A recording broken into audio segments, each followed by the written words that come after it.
Assalamualaikum warahmatullahi wabarakatuh. Perkenalkan, nama saya Irmawan Effendi, salah satu dosen dari Institut Ilmu Sosial Ilmu Politik, Fakultas Ilmu Sosial Ilmu Politik, Program Studi Hubungan Internasional. Pada kali ini saya akan menyampaikan mengenai deskripsi mata kuliah yang saya ampu, yaitu mata kuliah kajian strategi. Mata kuliah ini memiliki bobot 3 SKS dengan 3 capaian pembelajaran. Pertama adalah mahasiswa mampu memahami teori dan konsep dalam pengkajian strategi. Kemudian kedua, mampu menganalisis bagaimana interaksi di antara aktor dalam HI, utamanya dalam sudut pandang pertahanan dan keamanan. Dan yang ketiga, mahasiswa mampu untuk mengimplementasikan teori dan konsep dalam bentuk karya ilmiah. Mata kuliah pengkajian strategi ini memberikan pemahaman mengenai latar belakang pemikiran tokoh, kemudian paradigma, dan juga beberapa contoh kasus yang terkait dengan pertahanan dan keamanan dalam hubungan internasional.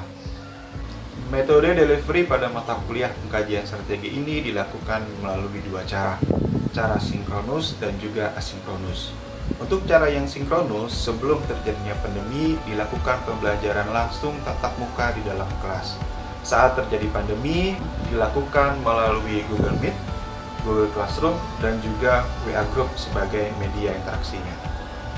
Untuk asesmen atau penilaian kepada mahasiswa, saya membaginya menjadi dua bagian.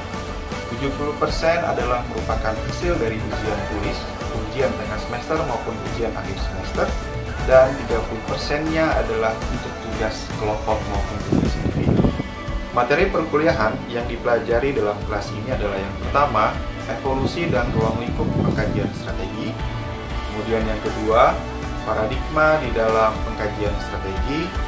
Ketiga, mempelajari pemikiran tokoh dalam pengkajian strategi, yaitu Sun Tzu dan Clausewitz. Generasi perang, revolution in military affairs, hybrid war, cyber warfare, dan penggunaan unmanned aerial vehicle. Kemudian strategi nuklir, studi perdamaian dan resolusi konflik, sekuritisasi keamanan insani. Berikutnya, mahasiswa juga mempelajari strategi pertahanan dari beberapa negara. Strategi pertahanan Indonesia, strategi pertahanan Amerika Serikat, strategi pertahanan Rusia, strategi pertahanan Tiongkok, strategi pertahanan Jepang, strategi pertahanan Singapura, dan strategi pertahanan India. Buku referensi utama untuk mata kuliah ini menggunakan Lawrence Friedman yang berjudul Strategi. Assalamualaikum warahmatullahi wabarakatuh. Selamat siang semuanya. Waalaikumsalam warahmatullahi wabarakatuh. Waalaikumsalam Mas. Selamat siang. Ya, oke. Baik, kita bertemu lagi ya dalam kelas pengkajian strategi. Pada hari ini kita mau melanjutkan nih. Jadi kalau minggu lalu kita sudah bicara mengenai revolution in military affairs, ya. Kita bicara juga mengenai cyber war, kemudian juga bicara generasi perang itu terbagi menjadi beberapa babak sih itu. Dan juga ada penggunaan unmanned aerial vehicle sebagai bagian dari otomatisasi. Nah, jadi bagian dari review nih ya, dari pembelajaran kita minggu lalu. Oke, kira-kira apa yang dipahami mengenai revolution in military affairs? Masih ingat, Wi? Oke, ya silakan, Wi. Masih Mas, masih ingat. Jadi revolution in military affairs itu membahas perubahan dunia militer melalui adanya dengan masuknya teknologi yang baru gitu Mas. Jadi ada perubahan. Oke, good. Terima kasih, Dwi, atas jawabannya. Ya, itu bagaimana revolution in military affairs itu, bagaimana sih pengaruh gitu ya dari perkembangan teknologi terhadap perkembangan dan juga dinamika dalam dunia militer, utamanya dalam pertahanan keamanan. Nah, itu kan yang konvensionalnya nih. Nah, sekarang kita mau melihat bagaimana sih dimensi yang berbeda. Kita mau bicara mengenai dimensi nuklir. Kalau yang sebelumnya ketika bicara mengenai konflik, maka menggunakan persenjataan yang konvensional, maka ketika teknologi nuklir itu muncul, ini menjadi bagian yang berbeda nih. Jadi dimensinya juga sudah berubah. Gitu. Nah, kita masuk nanti juga bagaimana mempelajari nuklir sebagai sebuah strategi. Jadi biar juga konsisten nih dengan pembelajaran kita sebagai di pembelajaran pengkajian strategi. Hasilnya itu dari mana sih nuklir itu sendiri? Nah, uranium ini adalah bahan utamanya, jadi ada proses pemisahan ya, pemisahan atomnya yang kita kenal U235 itu bukan kemudian lahir sebagai U235 murni, tapi ada proses pengayaan yang berulang di sana. Nah, jadi ini yang dilakukan oleh beberapa negara. Nuklir sebagai energi banyak yang setuju, gitu. Tapi ketika nuklir ditingkatkan sebagai senjata, itu yang menjadi perdebatan. Nah, proses yang dilakukan adalah perbedaan tingkat pengayaannya yang dilakukan oleh negara-negara. Itulah kenapa IAEA selalu melakukan pengawasan. Bagi negara-negara yang sudah punya kemampuan nuklir sebagai energi pengolahannya, maka diamati, diawasi, apakah ada reaktor yang bisa memungkinkan untuk tingkat pengayaan yang berikutnya. Nah, itu yang akan memiliki dampak juga cukup besar ya dalam perkembangannya. Nah, kalau dilihat dari fisiknya gitu ya, di mana sih nanti akan diletakkan, itu ada di hulu ledaknya.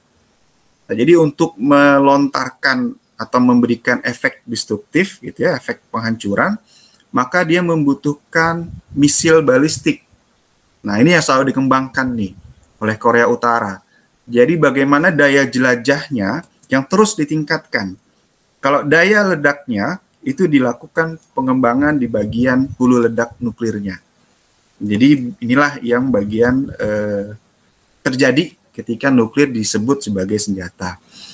Di dunia sendiri hanya diakui 5 negara saja. Amerika Serikat, Uni Soviet gitu ya, atau Rusia sekarang, kemudian United Kingdom, Prancis, dan juga China. Nah, jadi ini adalah jumlah negara yang sudah melakukan uji atau tes yang pertamanya. Jadi kalau kita lihat yang pertama itu adalah 2 negara yang terlibat dalam perang dingin ya, 45 dan tahun 49. Jadi 2 negara inilah yang memunculkan juga sebetulnya beberapa konsep penting tuh di dalam HI. Ada balance of power, ada konsep deterrence gitu ya, apalagi perkembangan paradigma realisme. Nah, itu yang memberikan pengaruh dalam perkembangan. Nah, hanya 5 saja yang diakui. Sementara yang kita lihat, yang kita amati juga dalam perkembangan persenjataan nuklir itu sendiri, banyak negara-negara yang kemudian memiliki kemampuan itu di luar yang 5 tadi. Contohnya ada Israel, ada Pakistan, ada India, ada China, ada Korea Utara ya. Nah, untuk 5 negara itu nggak masalah karena sudah ada pengaturan di situ. Tapi bagaimana negara-negara yang di luar dari 5 negara tadi bisa dijaga juga nih.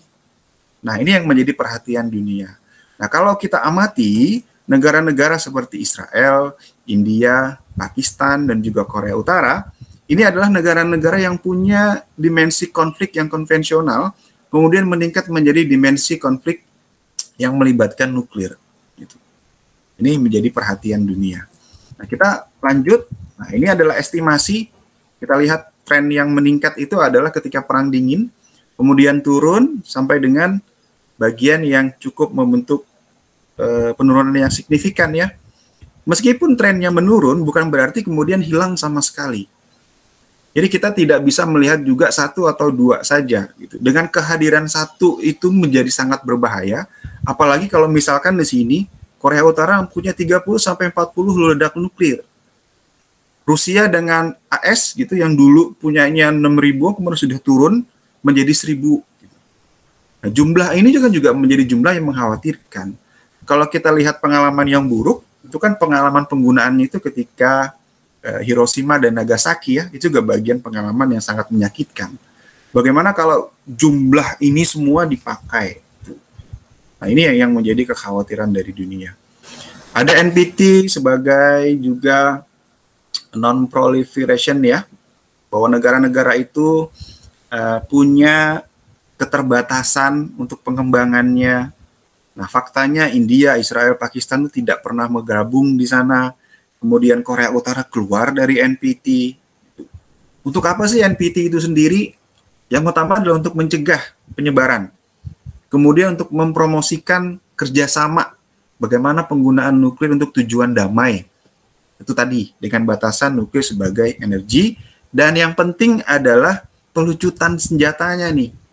Jadi ada idealisme untuk mengurangi bahkan menghilangkan sama sekali. Walaupun kata menghilangkan itu bisa diperdebatkan ya, apakah memang betul-betul bisa dihilangkan atau malah menambah gitu. Nah, ini bisa jadi bahan diskusi kita nih. Nah, ada juga bagaimana cara membuat pembatasan selain NPT tadi, ada zona-zona yang bebas dari senjata nuklir. Gitu. Ya, kita mengenal banyak lah di ASEAN juga punya ya, ada Zovan, kemudian juga di wilayah-wilayah Amerika juga ada, bagian utara juga ada. Nah, inilah yang membuat nuklir sebetulnya itu sudah terbatas pergerakannya. Sehingga di luar dari 5 negara itu juga menjadi perhatian dunia.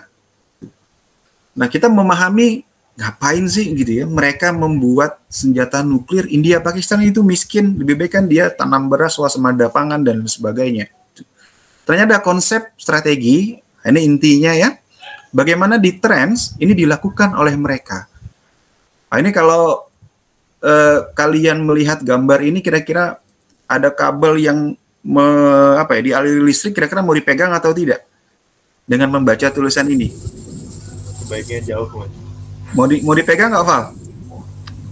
Jangan dong, Mas. Jangan ya. Jangan dong. Enggak, Mas. Ya itu sama aja bunuh diri kan? Itu. Benar-benar. Nah, keputusan kita untuk tidak memegangnya itu sebetulnya karena tulisan ini. Jadi bagaimana tulisan itu bisa membuat pemikiran kita berubah gitu. Kalau kita pegang, maka akan menyebabkan kematian dan denda $200. Cuma kan pertanyaan, sudah mati siapa yang bayar ya dendanya itu? Apakah memang ahli warisnya yang membayar atau lain sebagainya? Bisa saja gitu. Tapi intinya adalah dengan adanya peringatan seperti ini, maka ada pemikiran yang berubah, itu tidak dilakukan aktivitas yang tadinya kita inginkan. Nah, jadi kurang lebih inti dari di tren itu seperti itu. Jadi intinya adalah bagaimana sih mencegah tindakan dari aktor lain gitu ya, atau pihak lain dengan menggunakan ancaman. Sehingga aktor tadi atau pihak lain tadi yang ingin melakukan serangan kepada kita gitu, atau bahkan mau mengancam kita, dia akan berpikir ulang. Nah, pada batasan ini maka psychological effect itulah yang menjadi inti dari the trends itu sendiri. Nah, kalau secara tipologi ada yang basic gitu ya, ada yang extended. Nanti kita akan memahami bahwa basic atau extended itu dibedakan hanya dari segi aktornya saja. Kalau kita memahami basic di trends, maka akan melibatkan 2 aktor saja. Ada challenger-nya, ada defender-nya. Contohnya apa? Ya, kalau ada India dengan Pakistan. Mereka saling mengancam kan? Dan hanya melibatkan 2 aktor saja. Ada lagi extended the trends. Ini perpanjangan nantinya. Nah, selain dari 2 aktor tadi yang saling mengancam, ada juga protegi di situ. Ada pihak yang tidak memiliki kemampuan nuklir, tapi dia terancam oleh negara yang memiliki kemampuan itu. Nah, dia menjaminkan keamanannya terhadap aliansi militernya yang memiliki kemampuan nuklir. Nah, ini bisa dibilang sebagai nuklir umbrella gitu ya, payung nuklir. Contohnya apa? Nah, lihat bagaimana Korea Utara, Korea Selatan, dan Amerika Serikat. Korsel itu nggak punya kemampuan mengembangkan nuklir. Gitu. Bahkan Jepang sendiri pun, meskipun dia punya sebagai pembangkit listrik ya, tenaga nuklir, tapi dia tidak mengembangkannya sebagai senjata nuklir. Padahal bisa saja kalau dia merasa terancam oleh Korea Utara, dia mengembangkan itu, tapi tidak. Karena ada jaminan keamanan dari Amerika Serikat. Inilah yang disebut dengan extended deterrence. Jadi bagaimana negara bisa memiliki garansi keamanan dari ancaman nuklir yang diterimanya dengan menggantungkan keamanannya kepada negara aliansi yang bisa memberikan ancaman yang sama. Gitu. Jadi itu yang bisa dilakukan oleh Korea Selatan. Sehingga yang menjadi perbedaan antara basic dengan extended itu bisa kalian lihat pada sisi aktornya saja. Gitu. Nah, Hava di sini bilang, ya trends tadi kan kebijakan, gitu ya, ada konsep strategi di situ. Suksesnya itu gimana?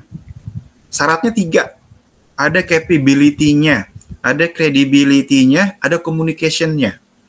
Kalau ketiga ini tidak dilakukan, kamu menurut Hafa itu nggak akan berhasil. Capability itu apa? Ya kemampuannya harus ditunjukkan. Korea Utara melakukan uji coba nuklir dengan dilihat oleh pemberitaan getaran dari tanahnya yang meningkat. Itu capability-nya harus dilakukan, gitu, ditunjukkan. Gelar pasukan dan lain sebagainya. Ada misil pelontarnya. Tunjukkan juga, itu capability di situ. Harus bisa terukur. Nah, credibility itu adalah kepercayaannya. Kalau dia punya kapabilitas tadi gitu ya untuk menggunakan memiliki senjata, apakah dia akan menggunakan? Ini kan tingkat kepercayaan nih. Apakah dia betul-betul akan menggunakan? Nah, berikutnya adalah communication. Bagaimana mengkomunikasikan tadi itu? Contoh yang paling bagus itu ketika Amerika Serikat, Donald Trump ya, bagaimana saling melontarkan ancaman kepada Korea Utara, Kim Jong-un. Menurut Kim Jong-un, dia akan melakukan serangan terhadap wilayah Amerika Serikat yang paling dekat di Pasifik, Kepulauan Guam. Amerika panik. Kemudian Amerika melakukan simulasi jika terjadi serangan dan melalui udara, serangan nuklir. Nah, Trump pun nggak bisa diam di situ.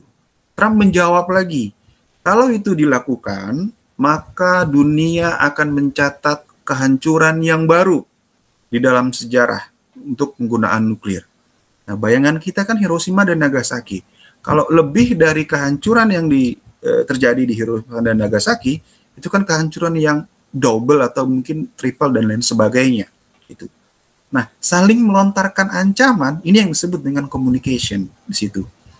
Kalau tiga unsur ini nggak terpenuhi gitu ya, maka ya udah nggak percaya. India dengan Pakistan pun sama. India melakukan uji coba, Pakistan juga melakukan uji coba. Maka tingkat kepercayaannya terus harus ditumbuhkan. Gitu. Nah, jadi ini yang bisa menjadi unsur dalam keberhasilan, ya. Nah, kemudian apa sih yang perlu dilakukan ketika sudah punya hulu ledak nuklir? Ya pelontarnya.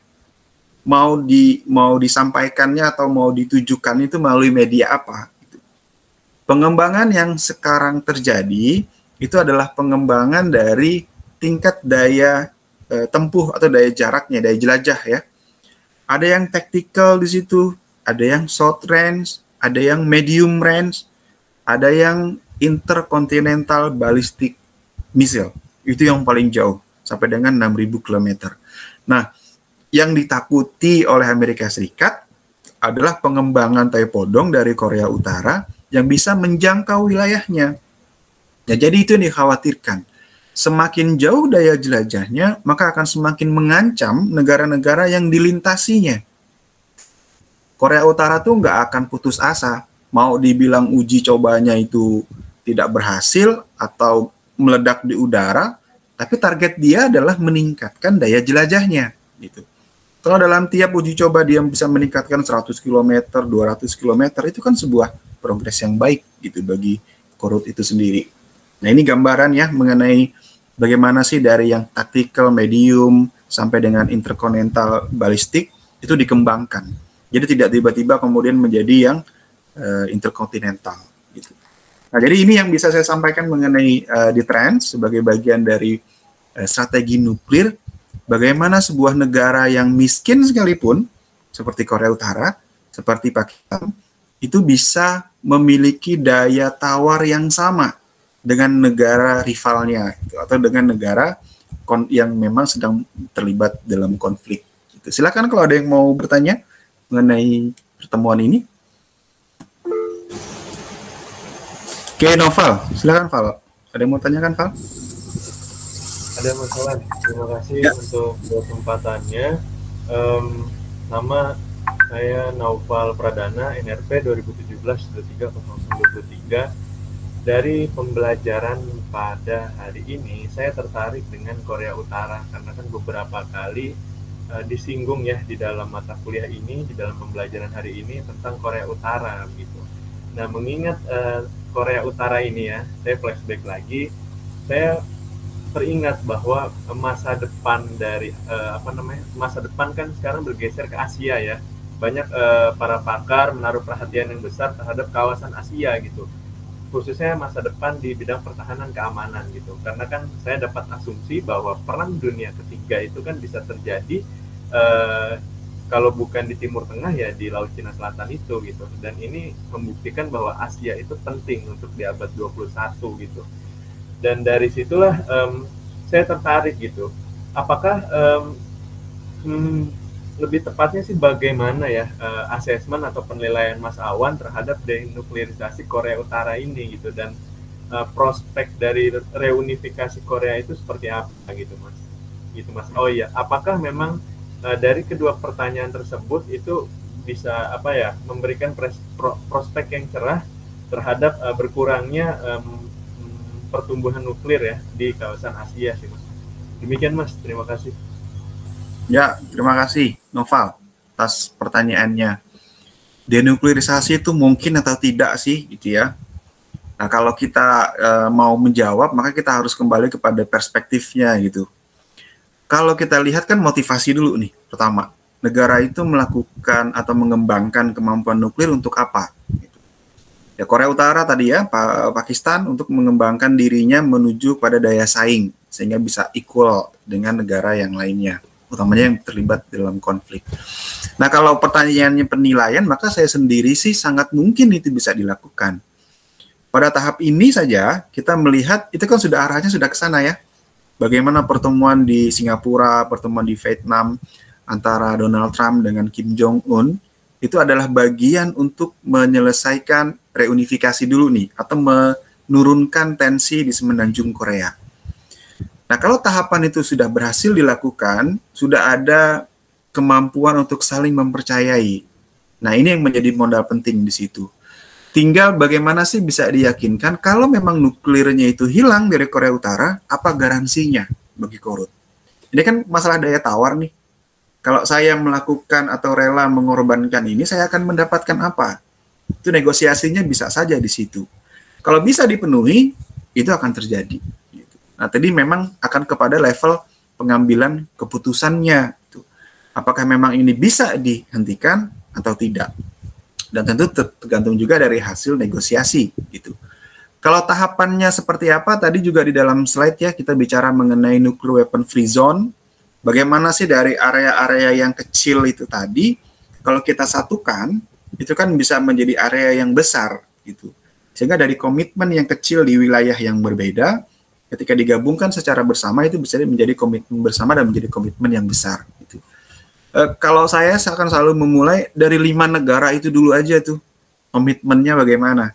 Mereka harus menunjukkan bahwa mereka juga akan menurunkan tingkat kepemilikan nuklir yang mereka miliki pada saat ini. Kalau itu sudah ditunjukkan, maka sudah akan juga membangun kepercayaan. Ada tuh pertanyaan, misalkan begini juga, kaitan juga dengan pertanyaan Noval, nuclear weapon free world gitu, apakah itu mungkin dilakukan? Nah, ini yang menjadi pertanyaan besar juga, apakah kemungkinan itu bisa terjadi? Nah, jadi kurang lebih begitu, Val, jawabannya. Terima kasih Mas. Saya mau memastikan sih Mas, bahwasannya sayanya paham dari apa yang disampaikan oleh Mas Awan gitu. Secara umum ya Mas, ada 2 poin yang memang ditangkap oleh saya. Yang pertama adalah ini membuktikan bahwa dalam bidang pertahanan keamanan memang track 1 ini masih memainkan peran yang penting gitu Mas. Nah, ini kan tugasnya diplomat nih, buat gimana caranya mau ngobrol, mau terbuka, kita diskusi dan kita membicarakan satu isu gitu yang menurut di sini adalah nuklir gitu kan. Lagi itu bisa diterima, negosiasi berjalan dan lain sebagainya. Yang paling terpenting adalah terciptanya untuk iklim untuk diskusi kan gitu, untuk negosiasi dan lain sebagainya. Dan ini adalah kemungkinan untuk mengurangi nuklir ya, pertumbuhan nuklir gitu di kawasan Asia gitu. Seperti itu yang saya pahami gitu. Lalu untuk yang kedua adalah memang tadi membahas tentang pentingnya dari traktat gitu ya Mas ya, perjanjian-perjanjian untuk untuk apa ya, untuk tetap menjaga skupnya agar nuklir ini tidak meluas gitu, dan utamanya sebagai apa ya, sebagai pionir nih 5 negara ini harus mencontohkan kepada teman-teman yang lainnya gitu, untuk apa namanya, untuk apa namanya, untuk ayo dong dikurangin gitu. Dan memang sih ini perlu kajian yang sangat serius ya, karena kan tentu ada banyak sekali apa namanya ya yang dikurangkan gitu. Dalam artian saya kurang, mungkin dengan berkurangnya nuklir, power dari suatu negara tersebut akan berkurang gitu. Lalu imbalannya apa gitu, dan mungkin ini yang harus dinegosiasikan gitu. Jika saya mengurangi apa penggunaan saya terhadap nuklir, lalu apa yang bisa diberikan oleh negara-negara di dunia gitu. Nah mungkin ini ya yang saya pahami gitu. Itu sih Mas, terima kasih. Ya betul, ya begitu, betul Pak, begitu.